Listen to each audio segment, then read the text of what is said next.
Okay, this is our first video for activity 3.1, and in activity 3.1 we are going to be working with exponential functions.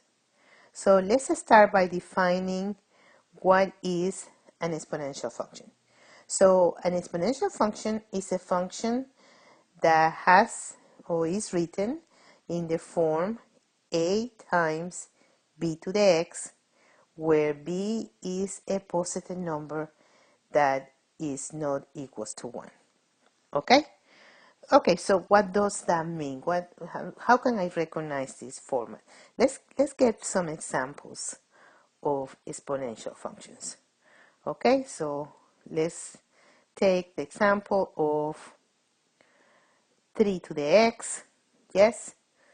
Oh, well, 3 to the x is an exponential function because the input is in the exponent. That's what really makes an exponential function so recognizable. You see the x as the exponent. Okay, the input is in the exponent. So yes, this is an exponential function. Okay, so this value right here, this number that we have right here is b. Okay, and what is the value of a? The value of a is 1, and that's right here, my a. Okay, let's go with the second example, and let's take f of x equals 0.25x. Okay, well, again, look in here, the x, the input is in the exponent, yes, so because of that, yes, is exponential, right? And if I have to recognize my different parts of the function, I would say, yes, this is b, and the number right here, the 1, is a. Okay? So now let's go and look at another example. What about the function x to the fifth? Right? Is that function exponential? Look at the exponent. Does the exponent have the input? No. So this function is not exponential. Okay? So again, f of x equals a times b to the x when b is a number that is positive and is not equals to 1. Now, b cannot be equals to 1, so b can be less than 1 or b can be greater than 1. Okay? Let's start talking about the fact of what happens when b is greater than 1. And to understand that, I think what we are going to be doing is we are going to be working with a function. Let me go here. So what is the range? So to look at the range, we're going to look up and down, and we can see that the range is all numbers that are positive, right? We don't have anything in the third quadrant, any values are negative, so the range is all the numbers starting at 0, right, and going to infinity, right? Positive numbers. Okay, no, it doesn't include 0. Now look at what happens in here. What we have here is the horizontal axis.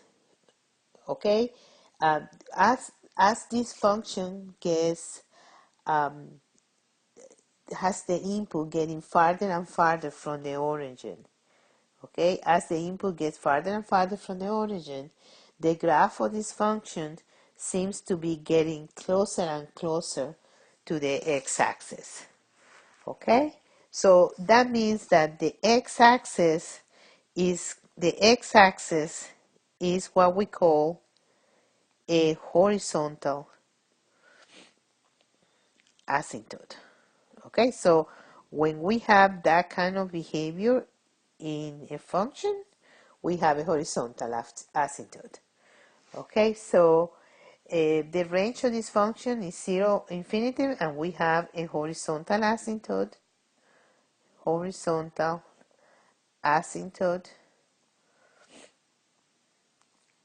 at the x-axis, and remember the x-axis is nothing else than y equals 0. Okay, so that's the x-axis. What other things do we see here in this function? Well, this function is increasing. So to understand whether or not a function is increasing or whether it's increasing or decreasing, you start on the left and you move to the right, okay? And you can see that the values of y seem to be going up. So f of x is an increasing function, increasing, okay? Can we talk about the intercepts? Can we see anything here about the intercept? I think we can. Okay, so do we have a y-intercept? Yes, we do. The y-intercept is the point 0, 1, this point right here, this point right here, and the x-intercept does not exist. Okay? So these are the basic properties of this function that has a b value which is greater than 1. When b is greater than 1 in an exponential function, I call that function exponential growth. Exponential growth. Okay? And the b value is called a growth factor. So its growth is increasing, right? The basic properties of these functions are given right here. Okay? So what we want to see is what happens when the function, where the b value is, the b value is less than 1. So let's just see what happens. Okay, so again, I'm going to make my table, x and y, -1, -2, 0, 1, and 2. Okay? So let me start with the positives. The positives always seem to be easier. 1/2 to the second power, that gives me 1/4. Okay? And as I'm doing it, I'm going to be graphing. Okay? So when x is equals to 2, I have 1/4, and 1/4 seems to be this number right here, around this number right there. When x is equals to 1, I have 1/2, right? And 1/2 will be about this number here, right? And let me make sure that I use this that is too big. Let me just try it again. Okay, it's a smaller that. Okay, so when x is equal to 0, 1/2 to the 0 is 1. So when x is equal to 0, I have 1. When x is equal to -2, I have 1/2 to the -2. And remember that 1/2 to the -2, I have to move the 2 to the top, and it will be 2 to the second, and 2 to the second is 4. So when x is equal to -2, I have a 4, right? When x is equals to a -1, I'm going to have 1/2 to the -1, which you know is 2. So when x is equals to -1, I have 2. Okay? So now what I'm going to do is I'm going to join these points. Okay?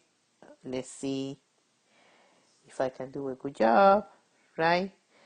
This is my function. Okay? This is the function f of x equals 1/2 to the x. Please notice that your b value is less than 1. When b is less than 1, I call that factor a decay factor, and the whole function is exponential decay. Okay? Exponential decay.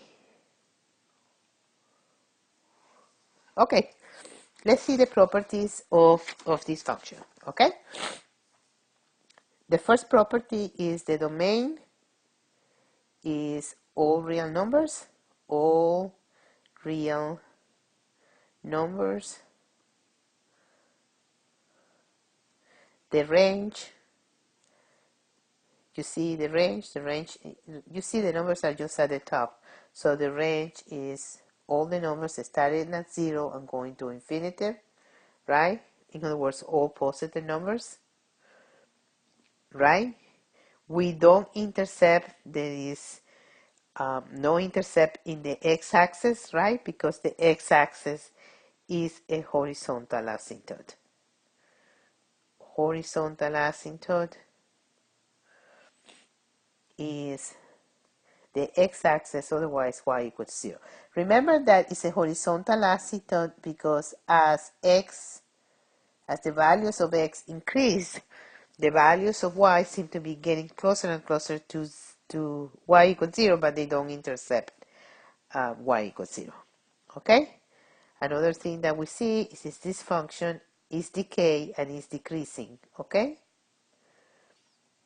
The x-intercept is none and the y-intercept is 0, 1.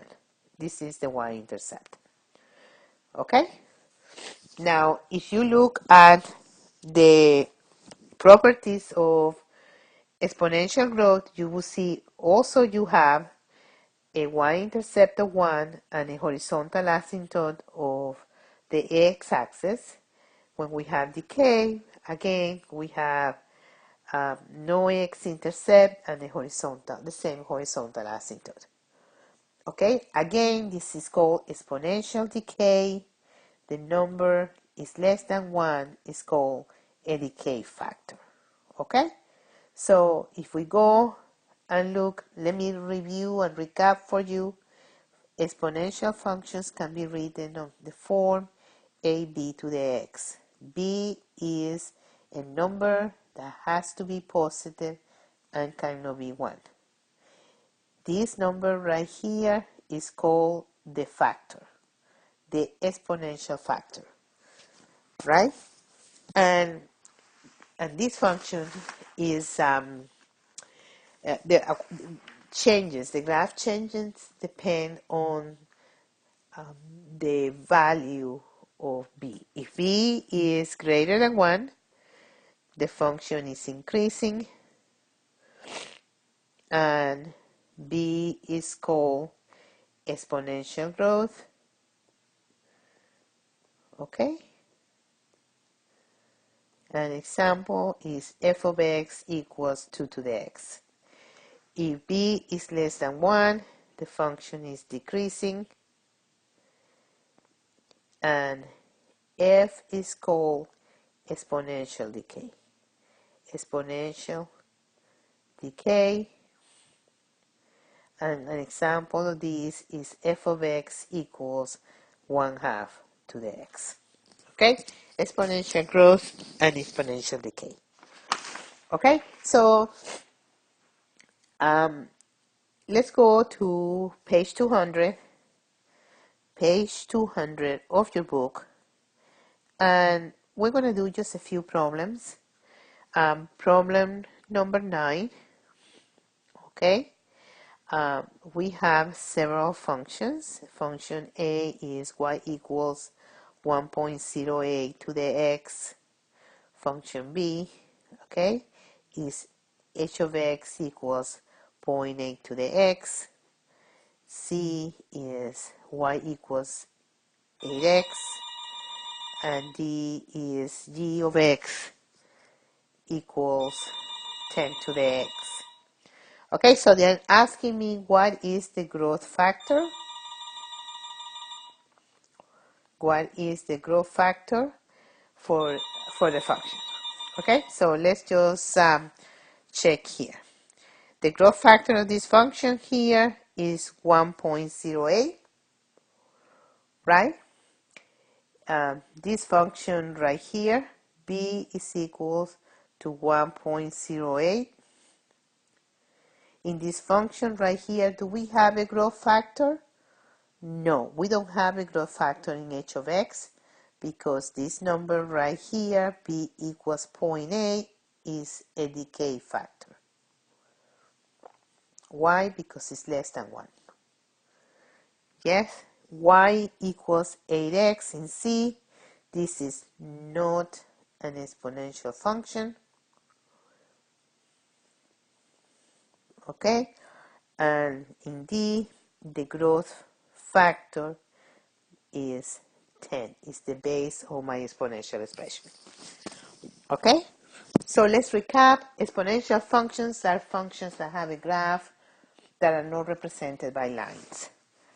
Okay, there are many functions that have graphs that are not given by lines. The exponential functions are functions where the output grows at a given way, and we're going to talk about that in the next video. Right now, what I'm interested in you knowing is that exponential functions are functions of the form f of x equals ab to the x.